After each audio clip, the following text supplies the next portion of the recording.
చంద్రబాబు వెన్నుపోటుకి రెండేళ్లు అంటూ వైసీపీ అధినేత జగన్ చేసిన కామెంట్స్ కి కౌంటర్ ఇచ్చారు టీడీపీ ఎమ్మెల్యే బుచ్చయ్య చౌదరి. ఆ కౌంటర్ ఏంటో ఇప్పుడు చూద్దాం. జగనే 5 ఏళ్ల పాటు ప్రజల్ని వెన్నుపోటు పొడిచారన్నారు బుచ్చయ్య. దొంగే దొంగ దొంగ అన్నట్లుగా జగన్ మాటలున్నాయని, మర్డర్లు చేసిన వాళ్లే నీతి వాక్యాలు చెప్తున్నారంటూ సెటైర్లేశారు. ఏం చేసినా జగన్ మళ్లీ అధికారంలోకి వచ్చే ప్రసక్తే లేదన్నారు.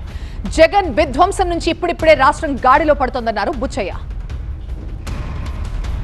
5 ఏళ్ళు వెన్నుపోటు పొడిచిపోయాడు కదా రాష్ట్రానికే కాదు మొత్తం తెలుగు ప్రజలకే వెన్నుపోటు పొడిచాడు. స్వార్థంతో అవినీతి అక్రమాలతో దోచుకున్నాడు. ఫ్రాక్షన్ రాజకీయాలు చేసిన వ్యక్తి ఆయన ఏం మాట్లాడతాడు? వాళ్ళ రాష్ట్రాన్ని మళ్ళీ రూటు మార్చి కేంద్ర సహకారంతో ముందుకు తీసుకెళ్తున్నాం. ఇవన్నీ గమనంలో తీసుకోవాలి. వెన్నుపోటుదాడు ఆయన సొంత బాబాయిని హత్య చేయించుకున్న ఘన చరిత్ర వాళ్ళది. తప్పుడు ప్రచారాలు చేసి పట్టాల రవి దగ్గర నుంచి అనేక హత్యలకు కారకుడైన జగన్మోహన్ రెడ్డి నీతి వాక్యాలు చెబుతూ ఉన్నాడు. దొంగ అన్నట్టుగా ఆయన పోయేటప్పుడు ప్రతిది కూడా ఎవరికో చెప్పేసి ఆ దొంగే దొంగ అని ఇంకొకరిని చూపిస్తాడు. అలా దొంగతనం చేసి అవినీతి అక్రమాలు ఇవాళ వెలుగులోకి వస్తాయని భయపడిపోయి పోరాటం చేస్తూ ఉంటాడు.